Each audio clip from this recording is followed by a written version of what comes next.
Autoroute A7, près de Valence. L'autoroute du Soleil, une des plus fréquentées de France. 6 000 voitures à l'heure en moyenne, 11 000 aux heures de pointe. Près de 100 km de bouchons sont recensés en ce moment. Pour certains, c'est la route du travail et pour d'autres, celle des vacances. Limite de vitesse, péage, station-service, c'est l'autoroute que vous connaissez. Nous allons vous montrer l'envers du décor. Braquage de station-service. Je compte jusqu'à 1, 2, 3, dépêche-toi, donne la caisse.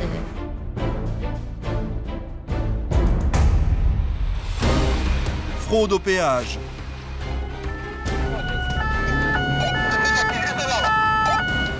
Vous vous sentez comment là? Bah, comme un con. Accident. Attention! Tu me rends une barrière et puis tu me dis que c'est moi que j'ai tort. Donc moi je te rentre derrière comme ça. Viens là, tu dormais, tu dors, je dors. Bon, on a une petite vitesse à 189 km/h. Course-poursuite. 189 km/h. Vous êtes titulaire du permis de conduire encore? Encore, ça veut dire là. Bah non, mais là vous l'avez plus, non? Ah ouais? Il va falloir me le restituer. Hein. Il était à 2,40 tout à l'heure, ils l'ont pas arrêté au bon moment. Plongez au cœur d'un univers que vous croyez connaître. A7, les coulisses. L'autoroute, comme vous ne l'avez jamais vu.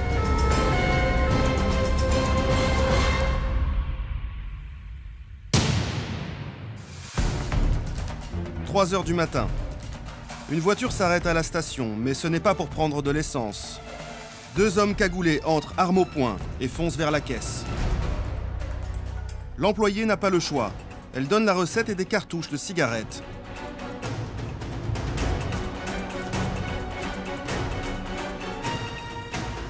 Les malfaiteurs repartent sans attendre. Le braquage aura duré moins de 20 secondes. L'employé est sous le choc. Elle n'oubliera jamais cette nuit de cauchemar.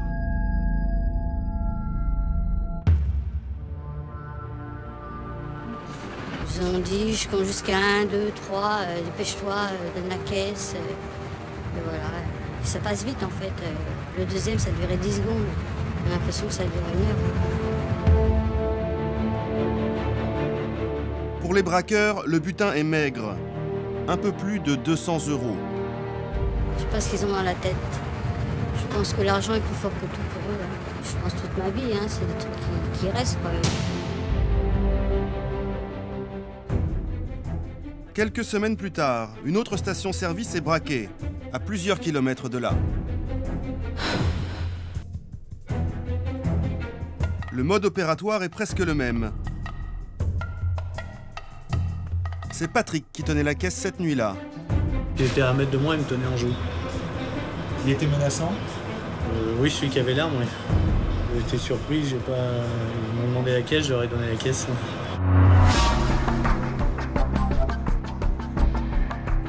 Au total, 5 braquages sont commis en moins de 8 mois sur l'autoroute autour de Valence. Tous entre 23 h et 6 h du matin. Montant total de ces vols à main armée, moins de 3 500 € et quelques cartouches de cigarettes. Qui sont les malfaiteurs qui attaquent ces stations-service? Une enquête est lancée. Les caméras de surveillance montrent que les braqueurs s'enfuient toujours de la même façon. Pour les gendarmes, c'est la première piste. Les gendarmes de l'autoroute qui arpentent les voies 24 heures sur 24 commencent les premières investigations. Les individus arrivent de l'extérieur de l'aire de repos, donc ont un accès à l'aire de service par des portails prévus à cet effet. Donc en fait, les jeunes envoient d'ailleurs le grillage ici, il est plié, pénétré discrètement. Et ensuite, ils longent le mur de la station, ils arrivent à la porte d'accès, ils ouvrent, ils entrent, ils commettent leurs méfaits et ils ressentent aussi rapidement qu'ils sont rentrés. Pour la patrouille de l'autoroute, l'enquête s'arrête là.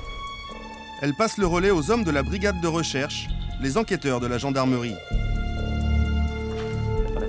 C'est Christophe qui dirige les investigations. D'abord, il remarque que les braquages sont tous commis dans le même secteur, sans doute par des gens qui connaissent bien la région. Pour nous, le fait qu'il y ait une répétition des faits visant les mêmes établissements, on a compris qu'on avait affaire à une bande locale, ouais. Et non pas des gens des itinérants, des gens de passage. Voilà, c'est ce qui nous a fait privilégier cette piste-là. Une bande locale. Mais quelle bande?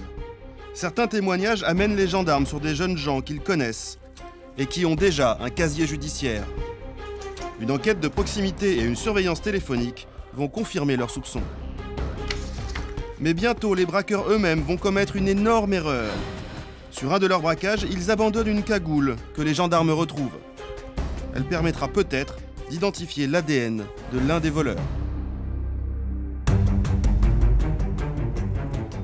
Impossible de prendre l'autoroute sans passer par un péage. Un endroit particulièrement surveillé. Pour une raison simple, c'est la source de revenus principale de la société d'autoroute et un joli pactole pour l'État. Plus de 3 milliards d'euros par an. Vous ne le savez peut-être pas, mais au péage, toutes les plaques d'immatriculation sont filmées. Des fraudeurs tentent quand même de resquiller. Ils utilisent une technique simple, le petit train. Regardez bien. Le fraudeur se colle juste derrière une voiture honnête et passe avant que la barrière ne redescende. Sur ce péage, près de Valence, entre 2 et 5 véhicules par heure tentent de passer en douce. Les gendarmes connaissent bien la technique. Jean-Paul et son collègue sont venus pour attraper ces resquilleurs.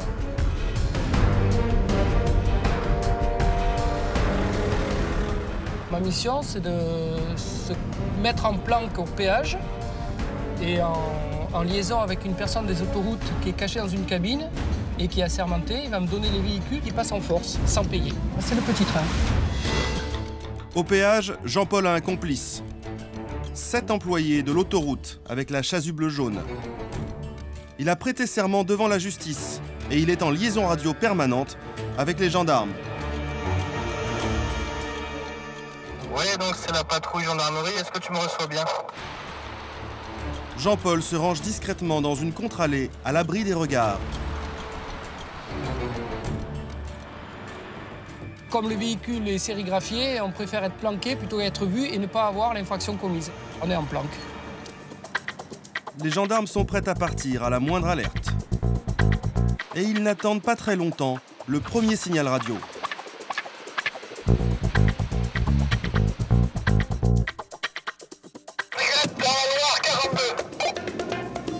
C'est 3 gris. C'est 3 gris. Oui, je t'ai bien reçu. Le fraudeur n'a pas le temps d'aller bien loin. J'ai juste...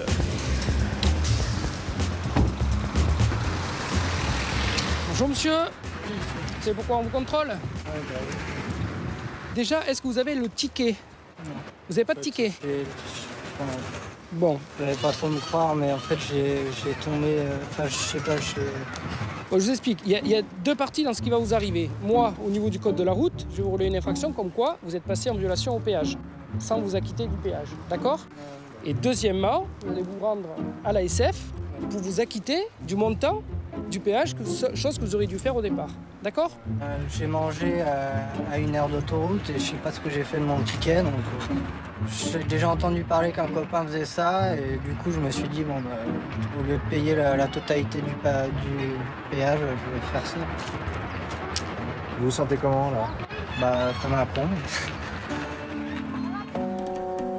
Le jeune homme va s'acquitter du péage à la société d'autoroute.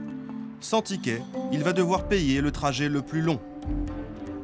Il a pas l'air d'être habitué de le faire, donc je pense que là, il a compris que c'était pas bien.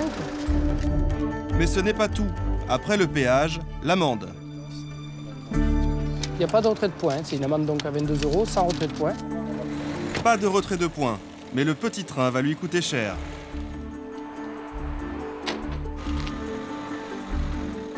Donc sa journée, il a perdu 15 € le fait de ne pas avoir payé son péage et 22 € l'amende pour avoir violé le péage.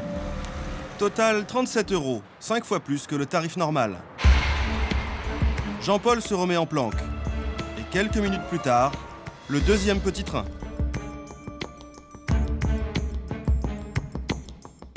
W795, c'est bien Le fraudeur a bien compris, lui aussi, pourquoi les gendarmes l'arrêtent.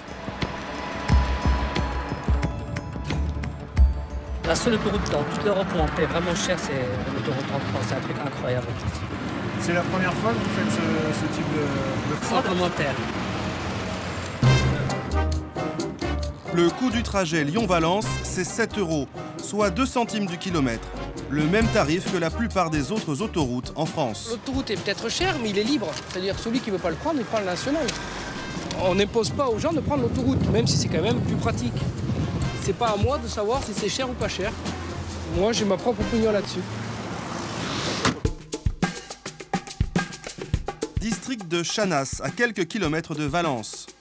Nous sommes à l'un des postes de commande de l'A7. C'est ici que la société d'autoroute gère en coulisses les interventions et les travaux sur les voies. C'est ici aussi qu'est basé le quartier général des patrouilleurs, les hommes et les femmes en jaune.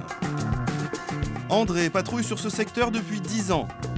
20h30, sa journée commence par le vestiaire. Début de service, donc la tenue jaune pour être bien vue par nos clients. Le but du jeu, c'est d'être vu, quoi qu'il en soit. Plus c'est flashy, mieux c'est. À 49 ans, André accomplit une mission essentielle. Grâce à elle, de nombreux accidents sont évités tous les jours.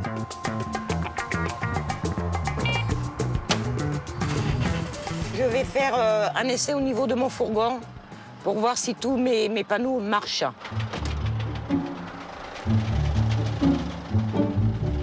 Un fourgon spécialement aménagé pour faire face à tous les événements qui peuvent se produire sur l'autoroute. Je regarde s'il n'y a pas d'ampoule de grillé, si toutes les inscriptions se mettent bien. Là, c'est tout bon. Là, c'est parti pour la nuit. La nuit, tous les chats sont gris. André va tourner jusqu'à 5 h du matin. Sa mission, ramasser les objets tombés, aider les véhicules en difficulté et surveiller le comportement des conducteurs. Si les gens tombent en panne ou s'arrêtent suite à une crevaison, ils n'ont pas des fois la même physionomie, c'est-à-dire la journée, ils arrivent mieux à se garer des fois. La nuit, les choses changent. Il faut être 2 fois plus vigilant. Sur la bande d'arrêt d'urgence, André repère un objet dangereux. Eh ben, j'ai vu une sangle poids lourd, vaut mieux l'enlever. Parce que comme il y a un endroit au niveau de cette sangle où il y a de la ferraille, si on roule dessus, ça peut nous crever le pneu, quoi. Sur les voies, ça peut être dangereux, oui. Une sangle comme celle-ci peut provoquer un accident. Pour l'enlever de la chaussée, la patrouilleuse va intervenir sur les voies. Les voitures passent à quelques mètres à peine, à 130 km/h. André reste derrière le rail de sécurité le plus longtemps possible. Mais pour attraper la sangle, elle doit se mettre en danger. Du moment que j'ai passé les rambades, j'ai un risque. C'est-à-dire, c'est pour ça que là, je vais intervenir, mais toujours en regardant le sens de la circulation. Est-ce qu'il ne faut jamais être de dos sur l'autoroute? Jamais, jamais, jamais. Toujours face à la circulation.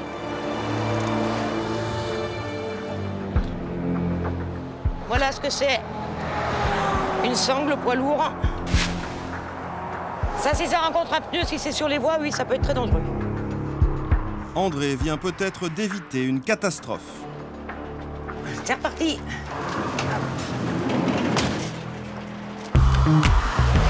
Dans son fourgon, elle prend contact avec le PC situé à quelques kilomètres de là. La patrouilleuse doit rendre compte de toutes ses interventions. C'est ici aussi que des contrôleurs visualisent le trafic et reçoivent les appels de bornes d'urgence. Oui, André. J'ai ramassé une sangle poids lourd. D'accord, terminé. On est reparti pour reprendre la tournée. La fatigue au volant est la première cause d'accident sur l'autoroute. André vient de repérer une voiture qui zigzague, juste devant elle. Elle doit intervenir. S'il continue, on va le faire réagir. Voilà. Ce qui me fait peur, c'est que la personne s'endorme au volant et qu'elle percute le terre-plein central ou un autre véhicule, droite. Soit il est fatigué, il ralentit. Ça doit être la fatigue. On va lui mettre un coup de gyro. Ouais, la personne est fatiguée, hein, à mon avis. La conductrice montre des signes de somnolence. On essaye de bien les suivre. On est vigilant à tout ça. Ah, je vois qu'elle met son clignotant, donc elle va aller sur l'air. Ça va être une bonne chose. Là encore, l'intervention d'André a peut-être permis d'éviter le pire. La conductrice a compris le message. Pour la patrouilleuse aussi, les nuits sont parfois longues.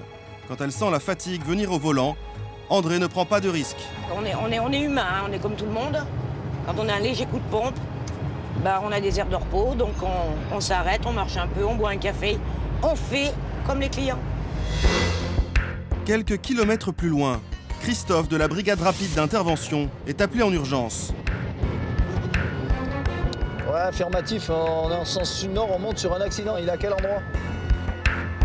Un accident vient de se produire. Une voiture percutée à l'arrière a été projetée 10 mètres plus haut sur le talus. Miraculeusement, le conducteur et son passager s'en sortent avec quelques égratignures. Mais ils sont encore sous le choc.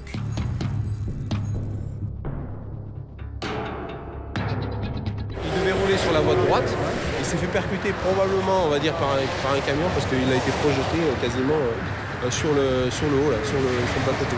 Bon, il était inquiet pour son ami passager qui apparemment n'aurait qu'une seule plaie au visage.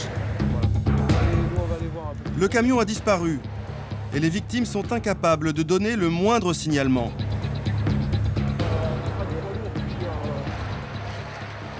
Vous cherchez un camion? Le camion, il s'est pas arrêté, le mec.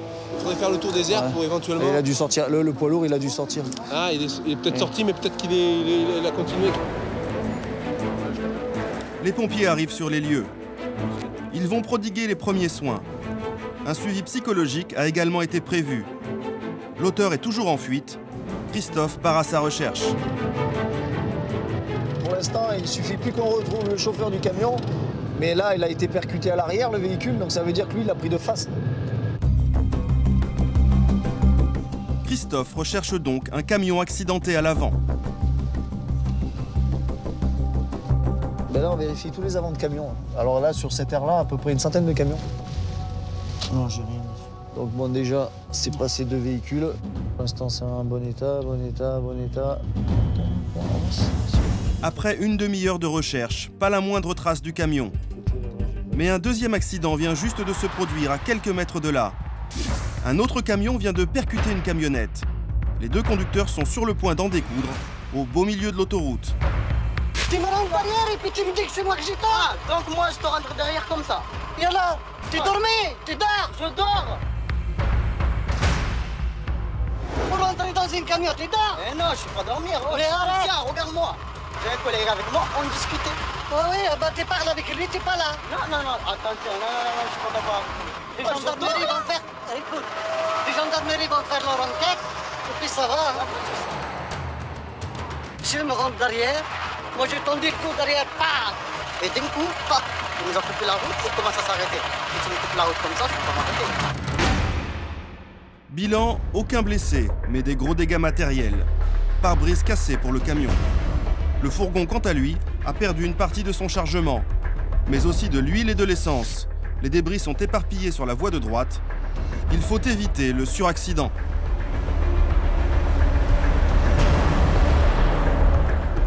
Il y a le véhicule qui est sur cette voie-là, donc il faut absolument que le véhicule me voie. Parce que des fois, les véhicules ne voient pas. Vous voyez, quand les camions se serrent trop, le deuxième camion, quand il me voit, c'est peut-être des fois trop tard. C'est surtout que là-bas, il y a une grosse trace d'huile. Je le sens sur la route, ça glisse là. Ah, les camions, ils font pas attention. Hein.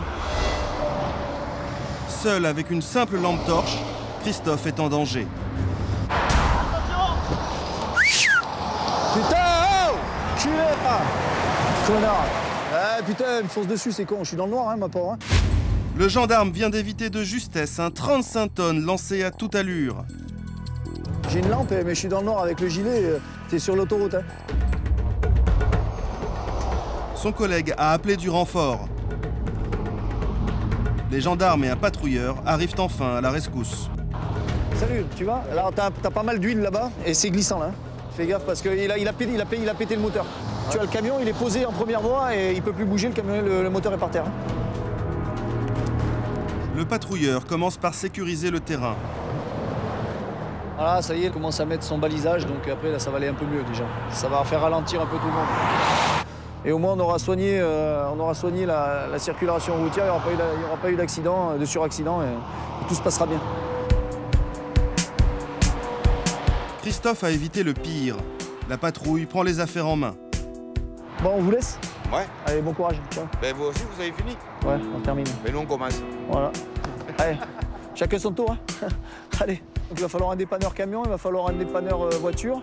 On voit que les deux voitures sont immobilisées. Donc là, il y en a peut-être pour 1 heure ou 1 heure et demie de dépannage. Il n'y a pas de blessés, c'est le principal. Voilà, il n'y a pas de blessés, ça c'est le principal. Et il n'y a pas eu de suraccident, c'est le principal aussi. Voilà, tout le monde dormira chez soi, si possible ce soir.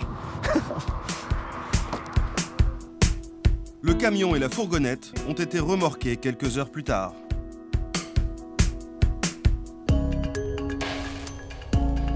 Retour à la brigade de recherche de Valence. Souvenez-vous, depuis quelques mois, des vols à main armée sont commis dans les stations-service. En prenant la fuite, les braqueurs ont oublié une cagoule, un indice que les enquêteurs vont exploiter. Lyon, un immeuble classé secret défense. À l'intérieur, des laboratoires privés. C'est ici que sont analysées les pièces à conviction envoyées par la gendarmerie et la police nationale. Chaque analyse est effectuée avec une rigueur scientifique. La technique que l'on utilise pour analyser les scellés est d'une très très grande sensibilité. Donc nous faisons très attention. C'est dans un box pressurisé que la cagoule retrouvée sur un des braquages a été analysée. Objectif, retrouver un cheveu, de la transpiration, un peu de salive, bref, le moindre indice qui permette de déceler un ADN. Toute surface est susceptible, si elle est touchée, de supporter des cellules qui appartiennent à celui qui l'a touchée. Après analyse, un ADN ressort clairement. C'est bien celui d'un des braqueurs présumés. Les soupçons des enquêteurs se confirment et les investigations se poursuivent. Au bout de quelques semaines, les gendarmes identifient 8 suspects qu'ils doivent interpeller. Le dossier est bouclé. L'opération est prévue dans quelques jours, mais les enquêteurs vont avoir une surprise.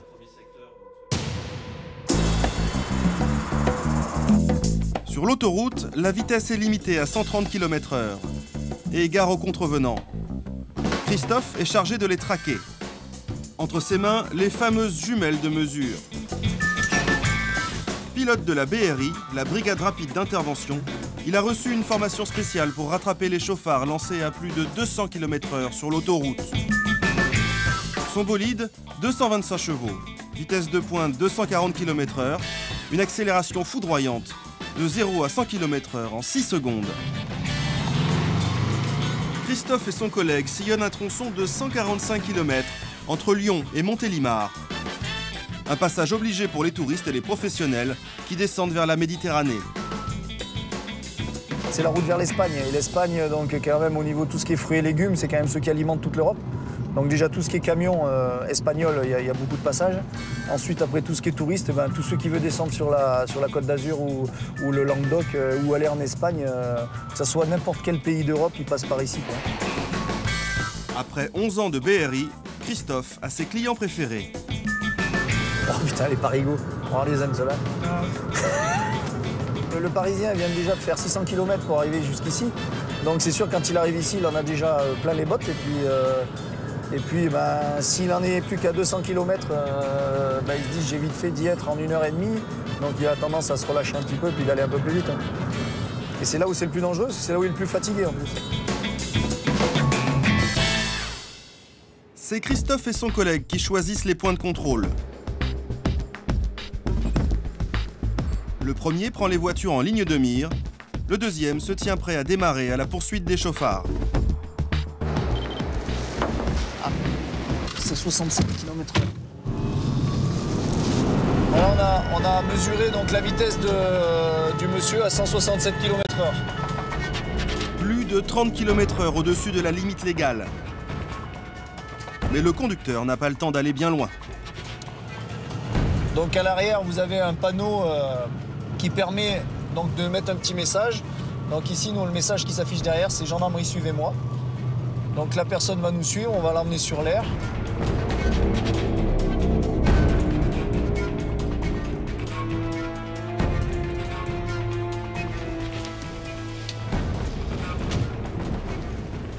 Messieurs, dames, bonsoir, gendarmerie. Je vais vous demander de me présenter votre permis de conduire, s'il vous plaît, et la carte grise du véhicule. Vous avez été contrôlé à la vitesse de 167 km/h. Oui, ça fait beaucoup, mais pas rectifié ici? Pas rectifié encore. Bon, ça va alors. Donc 167, ça vous fait une vitesse retenue de 158 km/h. Je vois que vous connaissez bien. C'est pas votre premier? J'ai déjà repassé le permis. Ah, d'accord. Ah, mais il y a 8 ans. D'accord. Ça fait moins 3. Moins 2. Oh, ça va. Non. Alors c'est une amende, je vous explique. C'est Ouais. une contravention donc à 135 € qui passe à 90 € si vous la payez dans les 3 jours. Ou au moment du contrat. Si je paye tout de suite. Vous pouvez payer. Voilà, non, vous n'avez pas un point de moins, vous avez 90 €. Vous pouvez payer donc soit par chèque bancaire, soit en Et on peut pas vous espèces. donner. Ouais, je vous paye en espèces. Voilà, vous payez en espèces et je vous fais votre quittance. Avec moi, Allez, monsieur, hop, s'il là, vous plaît. comme ça, c'est torché. Le procès verbal est rédigé sur place. Le conducteur perd 2 points et 90 €.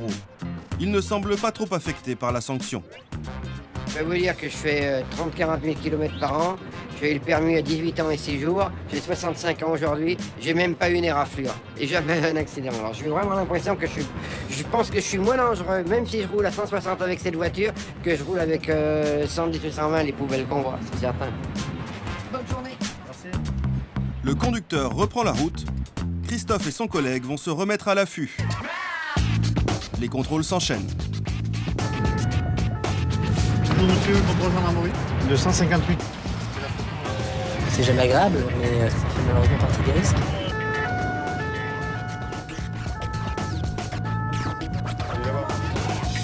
Bonjour monsieur. 164 km/h. Ça me sert de leçon, oui. Oui, déjà. Là, 2 points en moins, forcément 90 € d'amende. Ouais, on y réfléchit après.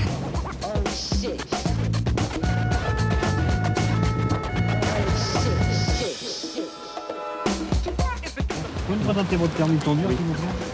Et les papiers du véhicule.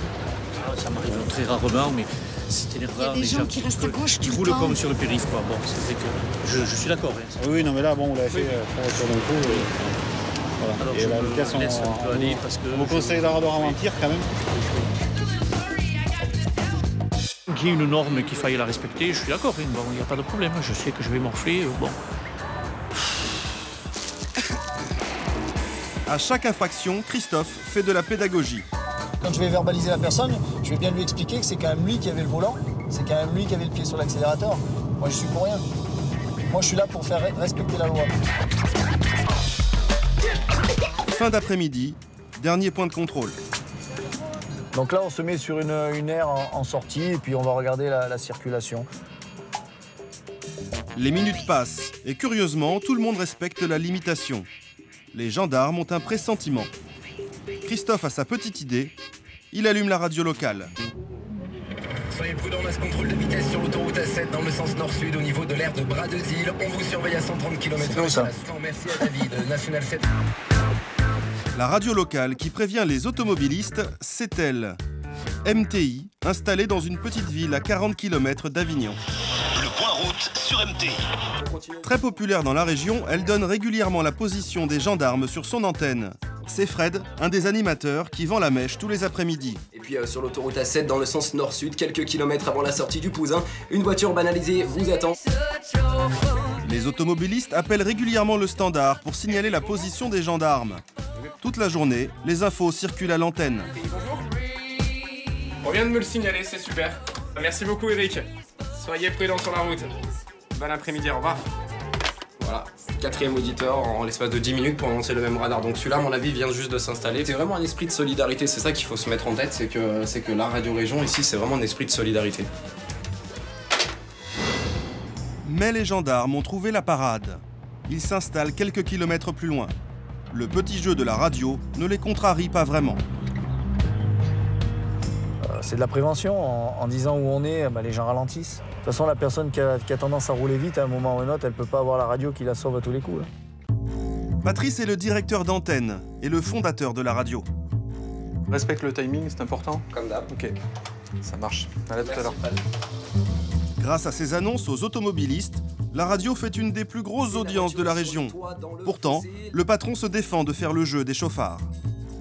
Nous avions décidé d'annoncer les contrôles de vitesse, même les contrôles mobiles, non pas pour aider l'automobiliste à éviter à prendre une prune, comme on dit, mais justement, au contraire, amener un plus à la sécurité, faire prendre conscience aux gens que la vitesse est dangereuse et qu'il y a des lieux sur nos routes où on ne peut pas faire tout et n'importe quoi. Mais pour les gendarmes, les annonces de la radio peuvent parfois avoir de graves conséquences. Je suis persuadé que le commentateur de cette radio-là pense agir dans le bon sens en disant bon, je vais éviter que les gens ils prennent des amendes et tout ça. Mais ce qu'il ne sait pas, c'est qu'en signalant la police et la gendarmerie, il signale aussi à ceux qui vont braquer les bureaux de poste, les bureaux de tabac, et il signale à tout le monde. Depuis juin 2011, une loi a été votée. Signaler des contrôles de vitesse n'est plus autorisé. Mais la radio a trouvé une astuce. Elle n'annonce plus la position des radars, mais simplement la vitesse légale à l'endroit où ils sont. Une petite combine, pour l'instant tolérée. Quelques heures plus tard, changement d'équipe. Cette fois, c'est le chef, Teddy, qui prend le volant. La nuit, l'autoroute est moins chargée et la vitesse grimpe en flèche. Il y a moins de circulation, donc ils se disent qu'on est plus, ils se pensent plus libres. Ils pensent que la route est à eux et qu'ils peuvent là se lâcher un peu, on va dire. Les gendarmes se garent sur un emplacement bien en vue. Et pourtant, quelques minutes plus tard...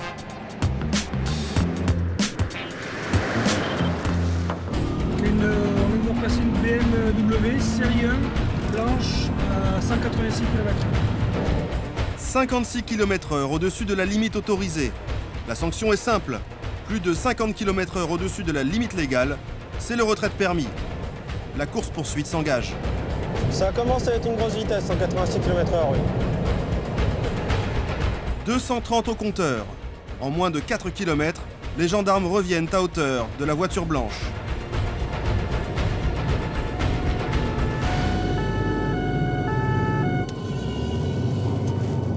Il a intérêt à suivre.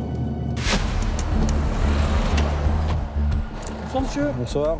Présentez votre permis s'il vous plaît. Coupez le moteur aussi s'il vous plaît. Merci. Les papiers de la voiture, carte grise, assurance. Pardon? Vous avez rien du tout sur vous? Ouais, j'étais en garde à vue, ça fait 3 jours, je viens de sortir. Vous venez de sortir de garde à vue? Ouais, je viens de sortir. Vous étiez où en garde à vue? À Lyon. À Lyon? L'homme sort du commissariat de Lyon, où il a été entendu dans le cadre d'une enquête judiciaire. Il rentrait chez lui à Marseille. Son excès de vitesse risque de lui coûter cher. 186 km/h. C'est une amende de 4e classe, donc une infraction à 90 €, mais une infraction qui entraîne un retrait de votre permis immédiat. Donc il va falloir que quelqu'un vienne prendre la voiture, ou si quelqu'un peut venir chercher la voiture ou pas. 3 jours, j'étais en garde à vue, là, je sortais, voilà. Ouais, mais vous rentrez tranquille, hein, monsieur. Hein. Si vous sortez et que... J'étais ailleurs, là, je pense que j'étais ailleurs. Bah, si vous êtes ailleurs et que vous roulez à cette vitesse-là, vous vous rendez compte des risques que vous prenez, hein. La sanction est immédiate. Le permis est retiré sur le champ et la voiture immobilisée au bord de l'autoroute. J'en ai rien à foutre, je conduis sans permis. Même je m'en bats les couilles, je conduis sans permis. Voilà. Normalement, je suis énervé, hein. 3 jours, j'ai pas rentré chez moi. Et après, en plus, là, le retour, les gendarmes, c'est quoi de chance, là? Seule solution, essayer de joindre quelqu'un pour prendre le volant. Le jeune homme appelle une amie. J'ai pas le droit de conduire, hein? D'accord? Ouais, bah dis-moi de toi, trouver un chauffeur et tu viens. Apparemment, personne ne peut venir l'aider avant le lendemain. D'accord. Je sais pas, est-ce qu'il vient ou pas? Il vous a pas dit? Ouais, moi je sais pas, j'ai des trucs à faire, je demande des gars, moi. Les gendarmes rédigent la procédure et proposent au jeune homme de passer la nuit à l'hôtel.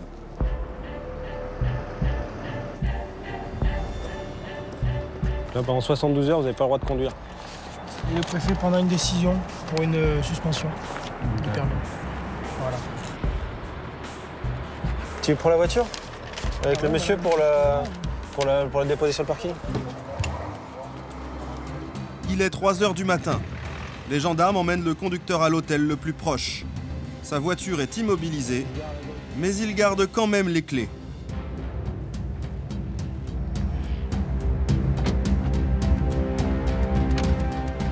Au revoir, monsieur. Au revoir. Au revoir. Monsieur, vous allez dormir à l'hôtel ce soir ou vous allez... Ah, je sais pas, si j'ai les sous, je dors à l'hôtel. Si j'ai pas les sous, je sais pas, je dors dans ma voiture. Hein. Ah bon. Vous avez récupéré vos clés de toute manière? Ah, ils sont là, mes clés. Ils sont là. Ok. Merci, Merci, au revoir. Le conducteur va-t-il respecter la décision des gendarmes ou reprendre le volant sans permis pour rentrer chez lui? Il fait ce qu'il veut, hein, il est libre. Hein. En fin de service, on va repasser pour voir si le véhicule il a bougé ou pas. Reprise des contrôles pour Teddy et son collègue. La nuit, le travail est plus pénible. Les phares des voitures agressent les yeux des gendarmes. Mais pour se protéger, ils ont trouvé une astuce. On prend une paire de lunettes toute bête, pas trop sombre, mais juste assez pour pas avoir les yeux trop brûlés par les phares. Vous mettez les lunettes de soleil la nuit? Oui, c'est des lunettes de nuit d'ailleurs.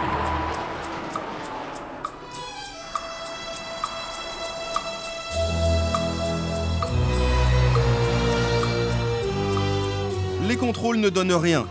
Mais tout à coup, les gendarmes ont un flash. La voiture blanche qu'ils avaient immobilisée vient de passer sous leurs yeux. Je pense qu'on a notre voiture qui vient de repasser devant nous. La voiture qu'on a arrêtée, la personne qui roulait à 186. Apparemment, il a quitté les lieux. En quelques minutes, les gendarmes reviennent à la hauteur de la voiture suspecte. C'est pas lui, c'est pas lui. C'est exactement la même. Avec la plaque M en blanche. Ah bah dis donc. Bon ben voilà, un coup pour rien. Fausse alerte. Même modèle, même voiture, mais pas le même conducteur. Par acquis de conscience, les gendarmes repassent quand même devant l'hôtel. La voiture est toujours garée sur le parking. L'homme a bien passé la nuit à l'hôtel. Une amie est venue le récupérer le lendemain matin. Son permis de conduire a été suspendu par le tribunal pour une durée de 5 mois.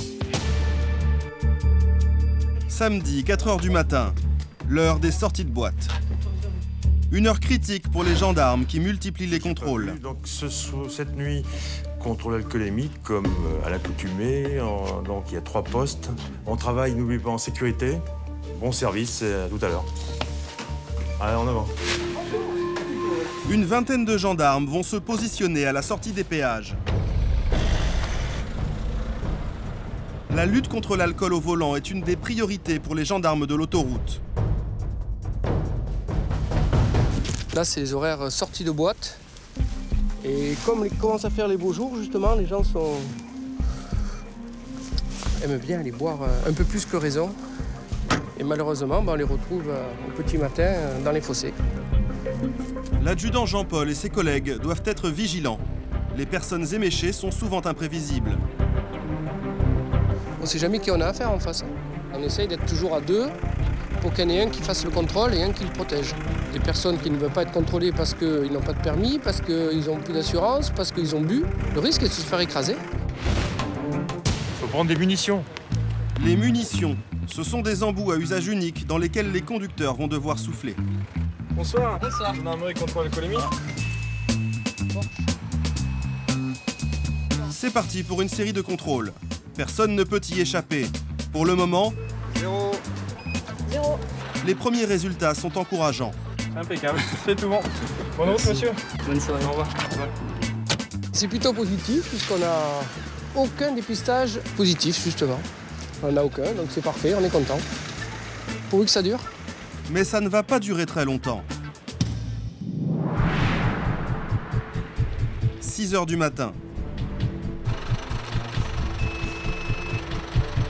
L'éthylotest est positif.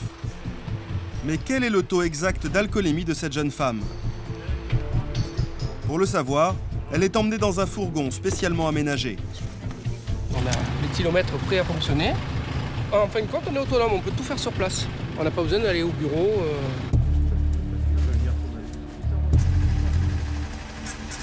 0,73. 173. C'est quand même important. 0,73 mg d'alcool par litre d'air expiré, soit 3 fois la limite légale, l'équivalent d'un gramme 5. Cette conductrice vient de perdre son permis de conduire. Plus grave encore, elle vient d'ouvrir son casier judiciaire. Vous êtes consciente que vous aviez bu ce soir? Oh, mais absolument. Quelques mètres plus loin, un autre conducteur est soumis lui aussi au dépistage.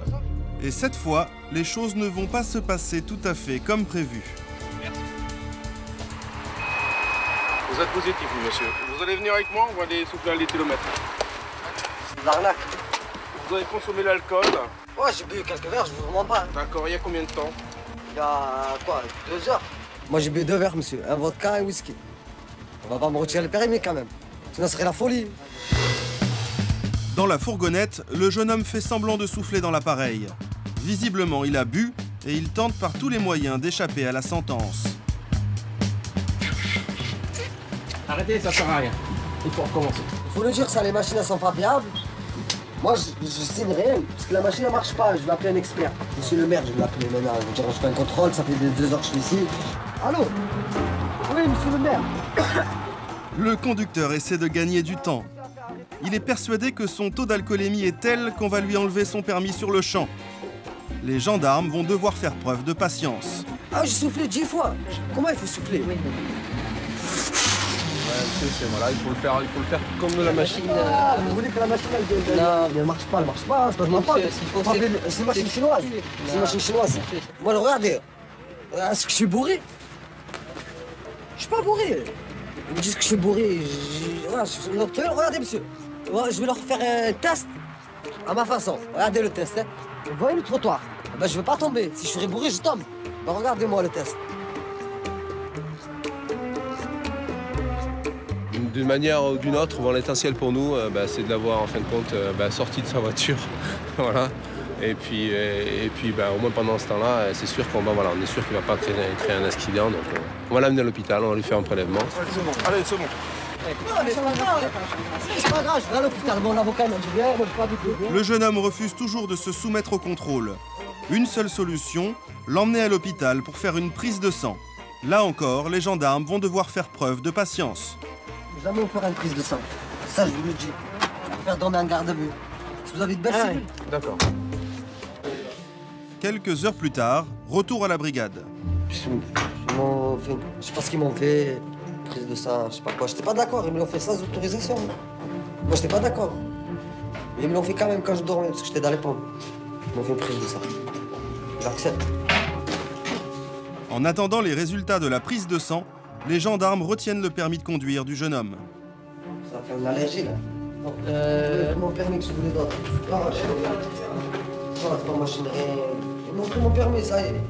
Il m'a dit rétention, je sais pas quoi, je l'ai permis il y a 2 mois, là, il m'a donné €1.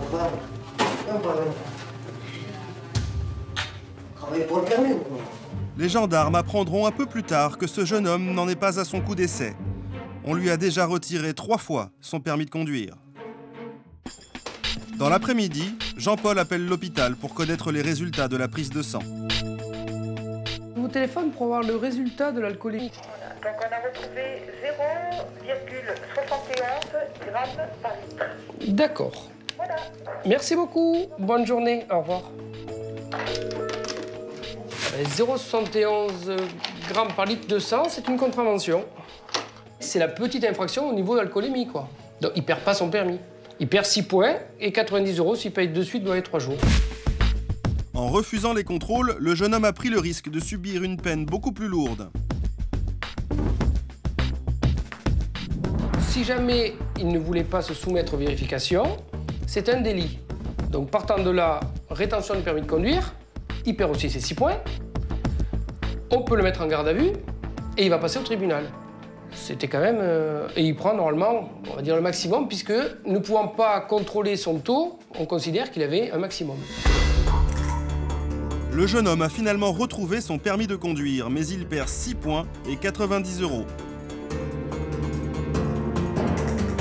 Quant à la conductrice contrôlée à plus de 1,5 g, Elle a été condamnée par le tribunal de Valence. Son permis a été suspendu 5 mois et son casier judiciaire en portera la mention toute sa vie.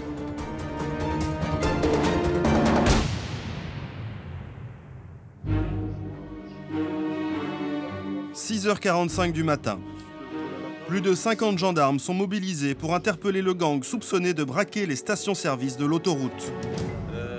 C'est une carte avec tous les indicatifs des patrouilles sur la première phase. Vous avez deux efforts à porter, c'est sur l'axe Chabeuil-Valence.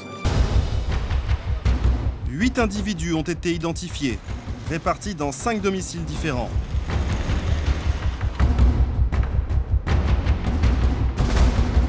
Les interpellations se passent en douceur.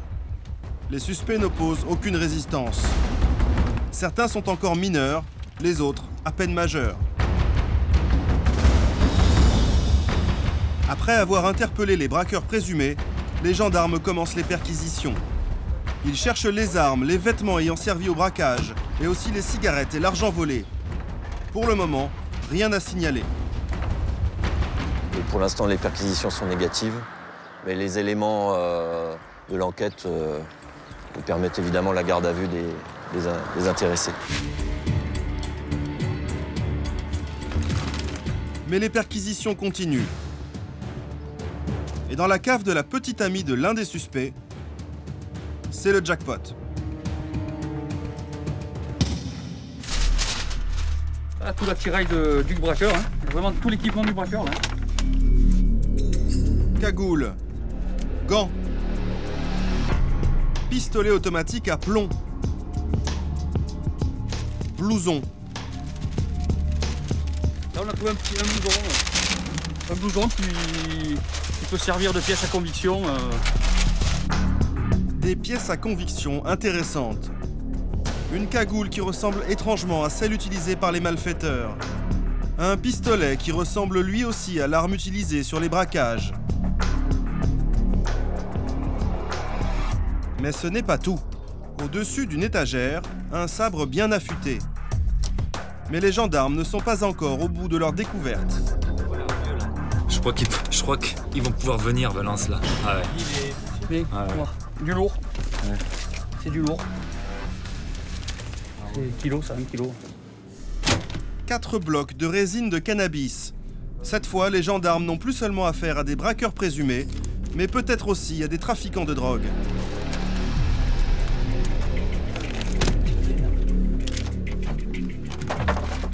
Ça qui était là. Ben, visiblement, c'est un conditionnement de produits stupéfiants. Hein. Des pavés, hein. C'est des gros pavés. Hein. Le capitaine Bougnot ne pensait pas faire une aussi belle prise.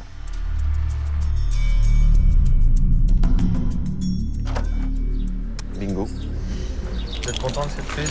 Oui, particulièrement, oui. Fin des perquisitions. Toutes les pièces à conviction sont emmenées à la gendarmerie.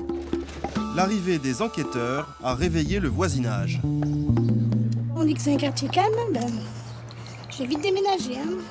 Pourquoi? Ben, ça me fait peur, moi. Qu'est-ce qui vous fait peur, madame? Ben, tout ça, là, comment dire, tout ce qu'il y a, là, on ne sait pas ce qu'il y a. Hein. Bon, faut pas vous émouvoir, hein. Mais c'est surprenant, moi, j'ai jamais vu ça. Vous avez déjà vu des camions de gendarmerie? Oui, bien sûr. Bon. Mais la criminelle, machin... Les suspects sont emmenés à la gendarmerie. Ils vont être placés en garde à vue et auditionnés par les enquêteurs.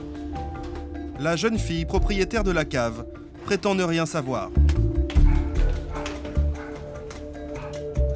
Mademoiselle, vous étiez au courant? Vous avez toutes ces choses-là? Non, je savais pas. Ouais, pas envie de parler.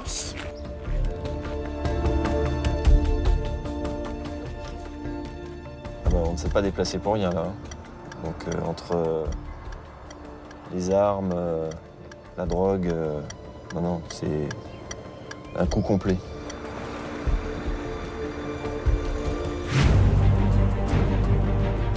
Les suspects sont-ils les braqueurs de la station-service?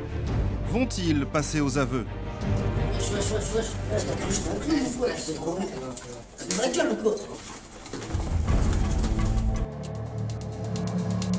Les auditions démarrent. Les suspects nient en bloc. Pascal. fait, elle voulait savoir si vous n'avez pas des informations vis-à-vis de ça. On me dit qu'il y avait eu des bureaux de tabac, qu'il y avait eu plein de choses. Après, je sais pas, une période avec ça. Aucune idée C'est ce qu'on dit, il faut t'avouer, il faut à moitié pardonner. Réfléchis, t'as 20 ans, dis ce que t'as fait, le juge il ira. Je vous assure que dans cette affaire-là, je me suis pour rien. La jeune fille à la cave bien garnie est fichée comme une criminelle.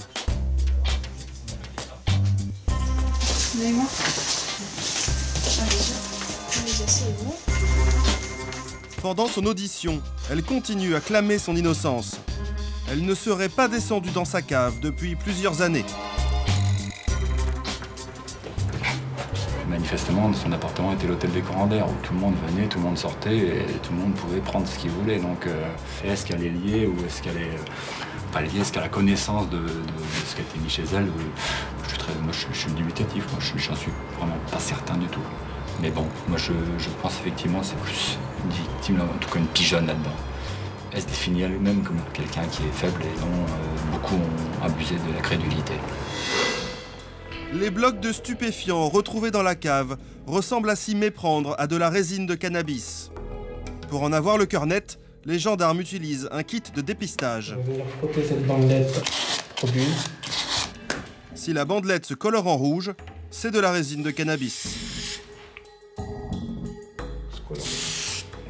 Voilà, au moins.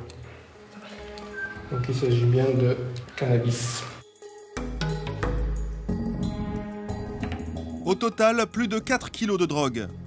Valeur à la revente entre 15 et 20 000 euros.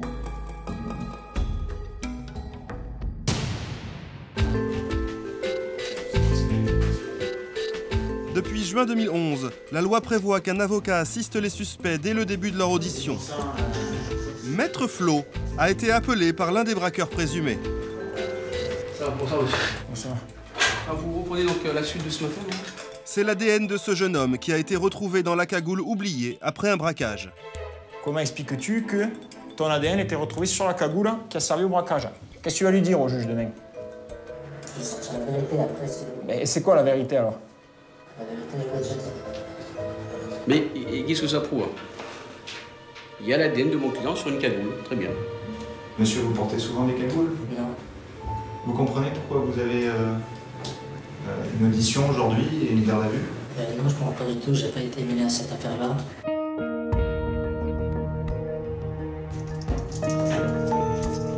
Fin de la première journée de garde à vue. Le vol à main armée est un crime. Les suspects risquent gros. En cellule, certains profitent de la caméra pour clamer leur innocence. J'ai un message à faire passer.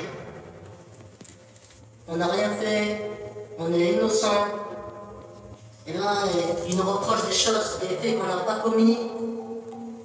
Et voilà, demain, on saura toute la vérité. Le lendemain matin, justement, les auditions reprennent. Allez, on va sortir.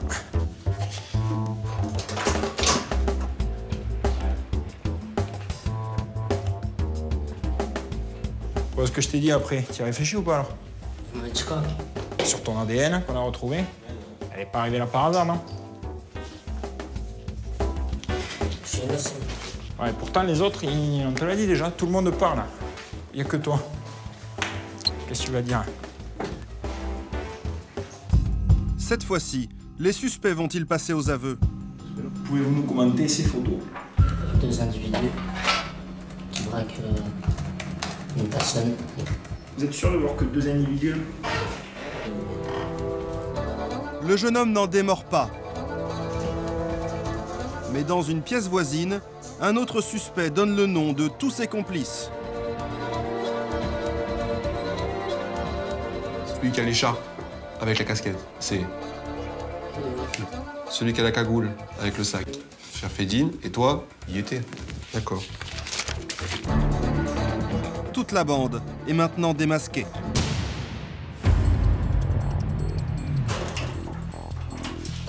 Allez, on t'amène à... Les suspects sont présentés devant les magistrats. La jeune fille, elle, n'est pas inquiétée. Aucune charge n'est retenue contre elle.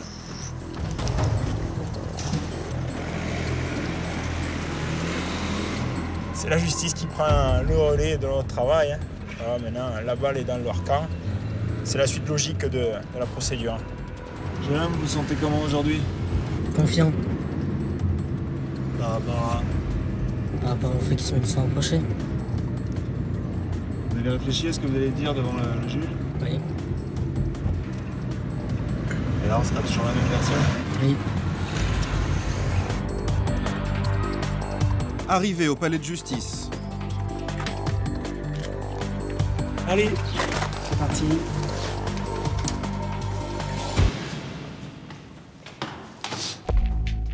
Les auditions durent toute la journée.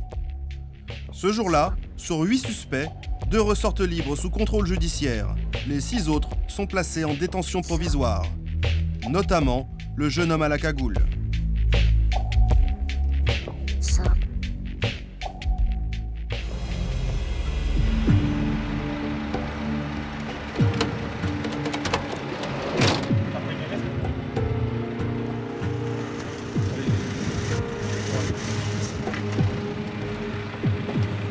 Mise en détention provisoire, on va faire appel immédiatement de cette décision du juge des libertés de la détention. Comment il le prend, lui? Pas bien, parce qu'il ferme son innocence. Alors lorsque vous êtes coupable, fait qu'à un moment donné, il faut vous mettre à l'écart de la société, donc, mais on peut le comprendre. Mais lorsque vous êtes innocent, vous pouvez d'autant moins l'admettre. J'avais demandé qu'il puisse embrasser sa maman quelques instants avant de partir. Même ça, ça a été refusé. Donc on ne part pas en maison d'arrêt dans de bonnes conditions, c'est sûr. La mère du jeune homme attend dans la salle des pas perdus. C'est Maître Flo qui lui annonce la décision des juges. Il m'a seulement dit de vous dire de ne pas vous inquiéter, qu'il vous aime tous très fort et qu'il va bien. C'est un piège, quoi. C'est un piège. Et je sais ça. Je sais que c'est un piège. C'est ça qui m'a fait mal beaucoup. C'est pas effondré en pleurs. Et j'étais plus avec lui quand il est parti. D'accord.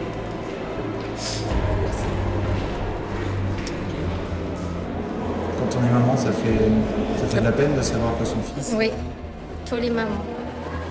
Tout. Il n'y a aucune maman qui veut que son enfant il va y aller en prison. Aucun.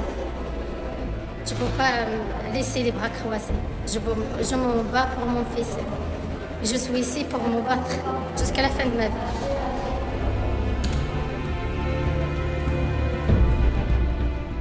Les objets retrouvés dans la cave seront versés au dossier et serviront de preuve au procès qui se tiendra dans quelques mois. Le cannabis a été détruit et donnera lieu à une nouvelle enquête pour trafic de stupéfiants. Les braqueurs présumés ont utilisé une arme factice, mais ils risquent la même peine de prison que pour une arme réelle, soit 20 ans de réclusion criminelle.